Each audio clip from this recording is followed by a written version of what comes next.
Grabe talaga mga idol ang kusog kanuran, no? Talagang badiklom ang palibot.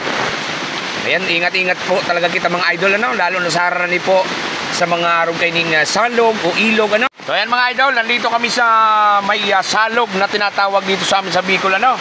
So ayan, talagang ang lakas ng agos ng tubig.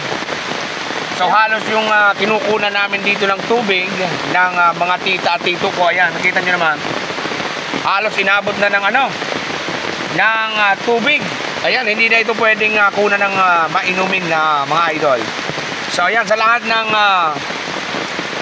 malalapit sa mga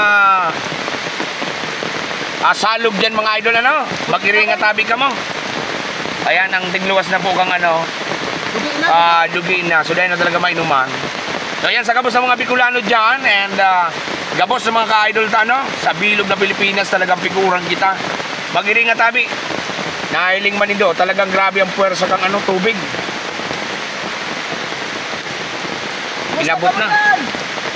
May mga harong pa dyan mga idol. Kaso, ang problema, hindi na nila madaanan ito. So, kapag hindi pa humupa ang tubig, ay nako, wala silang magagawa. So, ayan. Ayan, may mga harong mali mga idol, ipahiling ni sa indo. So ayan, may mga bahay din dito mga idol, yung aking mga tito, tita, ayan, nandito may mga bahay. So napakalapit nila dito sa ilog, ano? So sa amin, ang tawag dito ay salog. Ayan, napakalapit mga idol at ang lakas talaga ng tubig. Sana ay hindi na umabot dito sa may parting bahay ng aking mga kapamilya. Oo. So ayan Lord, iligtas mo kaming lahat, ano? Ayan, ito ay bahay ng aking tita.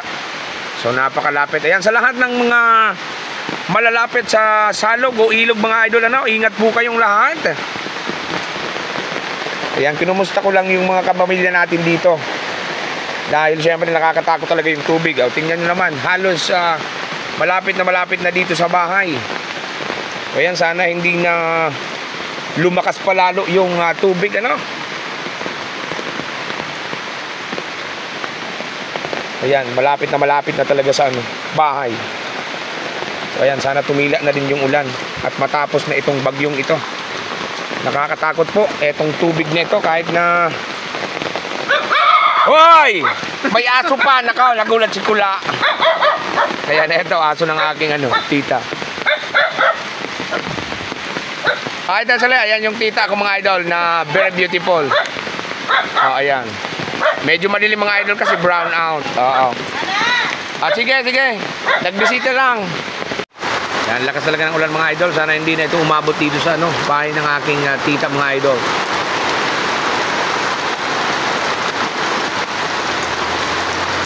Grabe talaga mga idol ang kusog kanuran, no. Halos talagang badiklom na ang palibot. So ligdi naman, nasa salog na naman ginari kita. Ligdi sa ibang parting salog.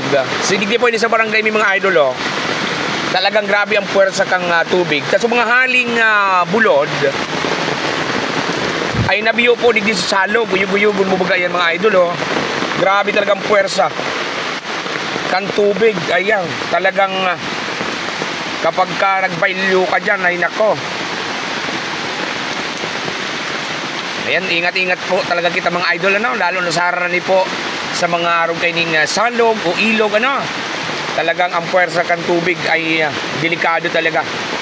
So ingat-ingat ka mo mga idol. Ayan, grabe na talaga ang oronay niyo. Dahil na kita kinailing na bulod.